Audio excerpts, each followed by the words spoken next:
એસઆઈઆરની ચાલી રહેલી પ્રક્રિયા વચ્ચે ફોર્મ નંબર 7માં ખોટા વાંધા બાબતે સુરત કોંગ્રેસ દ્વારા કલેક્ટરને આવેદનપત્ર આપી રજૂઆત કરાઈ હતી। એસઆઈઆરની ગુજરાતભરમાં હાલ કામગીરી ચાલી રહી છે। હાલમાં ફોર્મ નંબર 7ને લઈ વિસંગતતા ઊભી થઈ છે।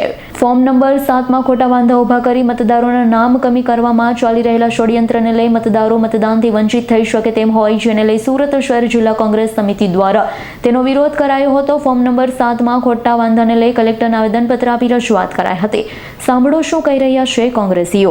વિપુલ ઉદનાવાલા આજે છેલ્લા 2 મહિના થયા એસઆઈઆર જે ભારતીય ચૂંટણી પંચ છે તે એસઆઈઆર પદ્ધતિસર નવી મતદાર સુધારણા યાદી બનાવી રહી છે।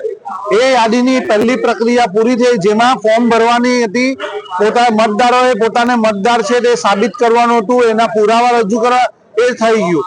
હવે બીજા તબક્કામાં ફોર્મ નંબર 6 એટલે નવા ઉમેરાયેલા મતદારો, બીજા ફોર્મ નંબર 7 જેમાં વાંધાજનક હોય, ડુપ્લિકેટ હોય, ખોટા મતદાર હોય, એને માટે વાંધો ઉઠાવવાનો, એને યાદીમાંથી બહાર કરવા માટે, અને બીજો 8 નંબરનો ફોર્મ કે જેની અંદર સ્થાનાંતર થયું હોય એના માટેનું ફોર્મ। તો અત્યારે જે રીતે ભારતીય ચૂંટણી પંચનો ઉપયોગ ભારતીય જનતા પાર્ટી કે એટલે કે ભાજપના લોકો કરી રહ્યા છે, એ લોકો ફ્રોડ રીતે 7 નંબરનું ફોર્મ ખૂબ જ મોટા પ્રમાણમાં ભરાયું છે। તેમાં નવા લોકો, જે શહેરની અંદર રહેતા લોકો, એના ફોર્મ વાંધા કર્યા છે મતદારોના। ને કોંગ્રેસે આ બાબતસર ખૂબ જ ઊંડાણપૂર્વક તપાસ કરતા એક માણસે 200 ફોર્મ પર વાંધા લીધા છે, 50 ફોર્મ પર વાંધા લીધા, જે સામેવાળાને ઓળખતો પણ નથી, એને જાણતો પણ નથી, અને એવા લોકોનો ફોર્મ, એટલે ભાજપ ચૂંટણી પંચની મશીનરીનો દુરુપયોગ કરી સાચા મતદારોને દૂર કરવા માટેની એક પદ્ધતિ ઉપયોગ કરી રહી છે। જે સમજદાર છે, જે ભારતીય જનતા પાર્ટીને મત નથી આપતા, જે ભારતીય જનતા પાર્ટીના ભ્રષ્ટાચારને લઈને, અને ભારતીય જનતા પાર્ટી હવે મતોથી એમને ખબર છે હવે જીતી શકાય એવું નથી, બધા ફ્રોડ મતદારો 10 લાખ જેવા મતદારો નીકળી ગયા છે સુરતમાંથી, ત્યારે એઓ પોતાના ખોટા મતદારો ઉમેરવા અને કોંગ્રેસના અને સમજદાર મતદારોને કાઢવા માટેની એક પદ્ધતિ ઉપયોગ કરી છે।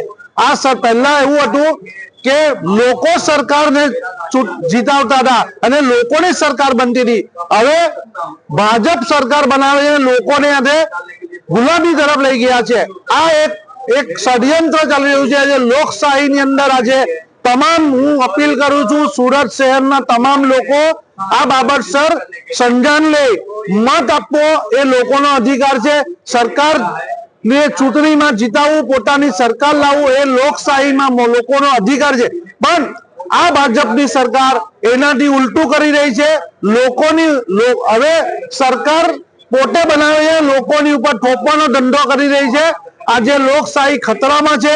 હું લોકોને અપીલ કરું છું, આપ અમારા આંદોલનમાં જોડાવ, સોશિયલ મીડિયાથી જોડાવ, અને કઈ પણ રીતે જોડાવ અને બહાર આવો, કારણ કે આ લોકશાહીની અંદર કોંગ્રેસ 70 વર્ષની અંદર લોકશાહીનું જતન કર્યું હતું, એ લોકશાહીને આ લોકો તોડવા માંગે છે, ગુલામી તરફ લઈ જવા માંગે છે। આ એક ઉદ્યોગપતિઓના હાથા બની અને ભારત દેશને વેચવાનું કામ કરી રહ્યા છે, તેની સામે કોંગ્રેસ આંદોલન કરી રહી છે।